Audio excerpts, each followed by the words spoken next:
بنتكلم النهارده عن براون ساتين هير، اللي هو الهير دراير، اللي هو الاستشوار. جايب لكم ابسط انواع الاستشوار. لو هنركز هنا هنلاقي ان هو سولو اتش دي 110. الجهاز زي ما انتم شايفين قدامكم صغير صغير، وهنشوف دلوقتي الجهاز على الطبيعة.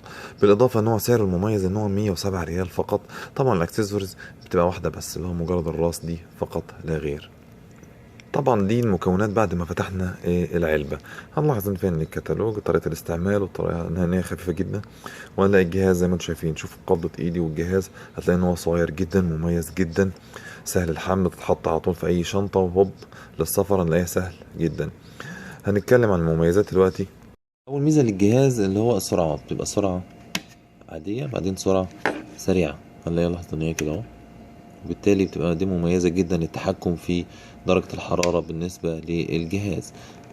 ودي عشان نمنع ان الجهاز ما يحرقش او يدمر الشعر. وطبعا الجهاز ده ما يستخدمش غير ل 8 سنوات وفوق، من 8 سنوات وفوق. في مؤخرة الجهاز هنلاقي ايه؟ دي اللي نقدر نعلق منها الجهاز، وبالتالي تقدر تعلقه وانت مش حامل هم ان انت السلك يبوظ، السلك يتعوج، يحصل اي حاجة للجهاز، وبالتالي تعليق امن للجهاز.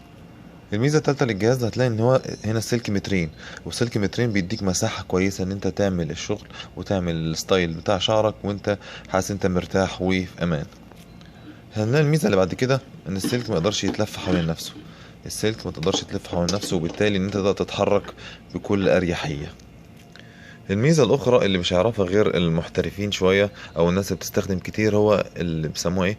توزيع الأحمال. الجهاز نفسه متوزع بحيث أنت لو مسكته مش هيقع على يمين ولا يقع على شمال، وبالتالي ده بيبقى فيه أريحية في طريقة الاستعمال واللف ويمين وشمال وجميع الاتجاهات. فهتلاقي إن أنت مرتاح ومفيش، يعني استخدامه سهل جدا. هتلاقي إن استخدامه سهل والحمل بتاعه سهل، مهوش مايل قدام مايل يمين، وبالتالي تحس إن أنت بتبذل مجهود علشان تتحكم في الجهاز. الفلتر. الفلتر هنا معمول بخاصية بحيث انه يحمي الشعر من ان هو يبقى معقد او يتشابك، وبالتالي بنحمي الشعرة ان هي يحصل لها اي تدمير او اي اثار جانبية. بالاضافة ان الفلتر نفسه تقدر تشيله. زي ما انتم شايفين نقدر نشيل الفلتر ونركبه بمنتهى السهولة. بس مجرد اهوت، ركب، حط، انتهى الموضوع. طبعا تقدر تعمله بقماشة او تشيله، ولو عايز بقى نظافة شاملة مجرد بتحطه تحت مية متدفقة. وبكده يبقى احنا خلصنا من هير دراير اللي هو سولو اتش دي 110، اللي بيمتاز ان هو عنده خاصية دراي سيف، يعني بيعمل توزيع حراري للشعر، وبالتالي ما بيعملش اي مشكلة. بيبقى التوزيع نفسه البراون دراي، يعني عاملين زي خاصية اوبتيمم هيت ديستريبيوشن، التوزيع الحراري المتناسق عشان ما يدمرش الشعرة.